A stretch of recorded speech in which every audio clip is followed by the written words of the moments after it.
Neil Murphy here, Dynamic Man Podcast. You're going to have to forgive the goggles today, if you don't mind. Still looking at you, but the glare of the snow and the sunshine is just a bit too much right now. The early promise of a whiteout and maybe a few flakes of snow dropping have petered out into the sunshine. And here we are on another short hike up the mountain, working the lungs and the legs and keeping on track, because as much as I'm tied to this snowboard on the mountain, we're all tied to our path, our track, our own track. And once we veer off that path, things start going wrong. We start making mistakes, getting into silly situations, and as the man says, crap happens. So what happens on the snowboard when you get off path?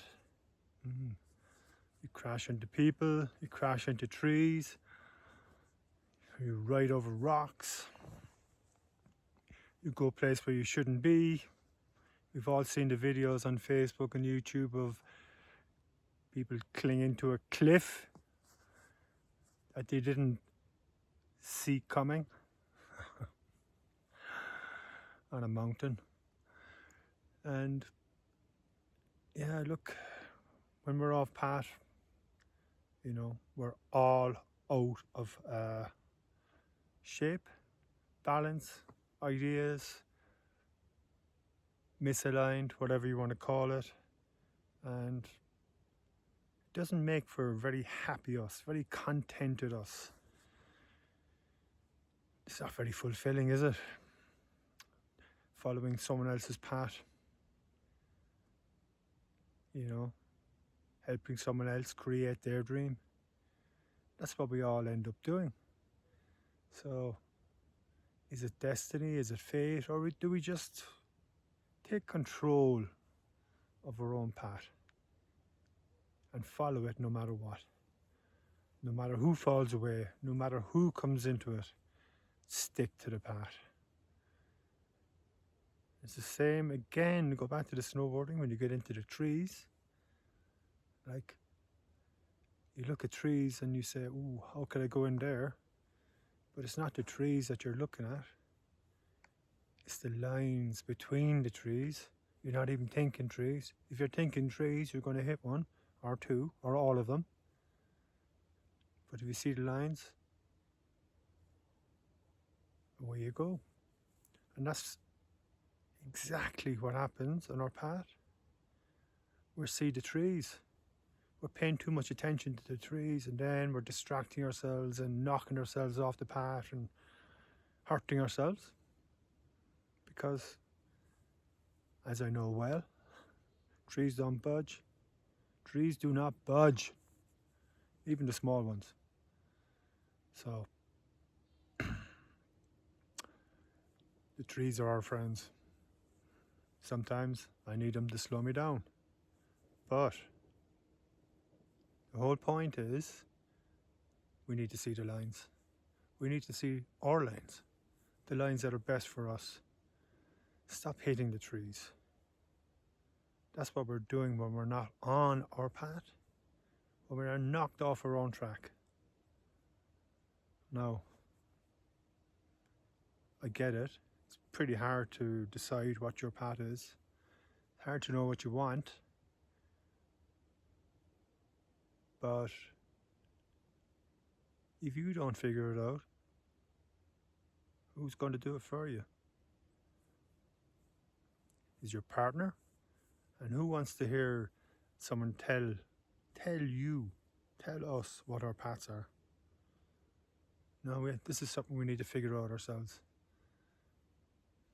And it's very simple. It's very simple. It's the greatest adventure of your life. Taking your own path, sticking to it, knowing exactly what you want, knowing where you're going, knowing who's going with you. And yet, we take off on cheap holidays, we get Ryanair, cheap flights, whatever. We go to the places that's near near to our destination, and we take a bus or a train to where we're going after that cheap flight. And that's some kind of adventure. Oh man, there is one adventure that we're all trying to avoid, and that is getting lost into space in our own head. Getting in there, having a scout around, because you never know what you'll find. Exactly what you're looking for. Well, but you see, you won't know until you look. What are you looking for? What do you want? Where's your path? Are you still on it? So, if you're adventurous, tell you a story, right, of this guy, Bill Briggs, left Massachusetts, moved out to Wyoming, Jackson Hole, and even though this guy had a fused hip, he wanted to climb a 14,000 foot Grand Teton. So this is like in 1970. So away he went. 2 or 3 of his buddies followed him. A couple of them got hurt. One fella stopped maybe. So out of the 4, he was the only one left. And climbing this mountain with a fused hip, so he had to swing his leg every second step. And then when he got to the top, because he did get to the top, he wasn't letting it go. That was his path. He got to the top with his fused hip. Then he had to change from his mountain climbing boots and his crampons into the boot that was, at that time, the boot was on the ski. So he had to change boots on the top of the mountain, which he said was shaped like the top of a boiled egg. So he got into his skis, he skied down the mountain and got all the way to the bottom, bumped into a couple that were out for a little hike, and they were like, "Oh, where are you coming from?"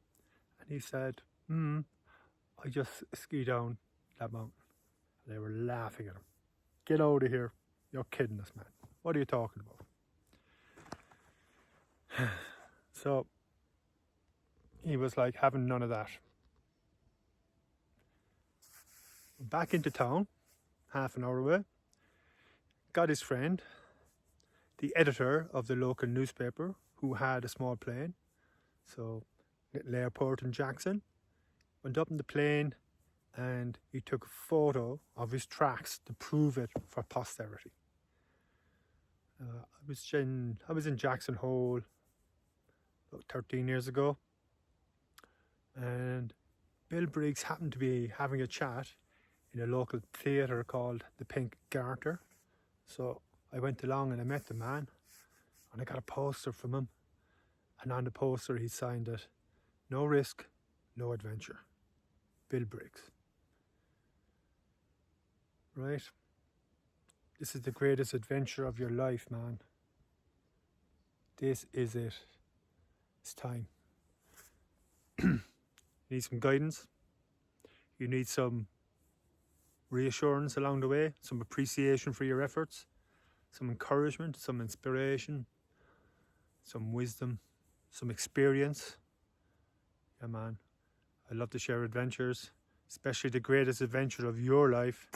So if this resonates with you, like and subscribe, and help me continue to build a really powerful community of men in their 40s and 50s coming together to share the greatest adventures of our lives.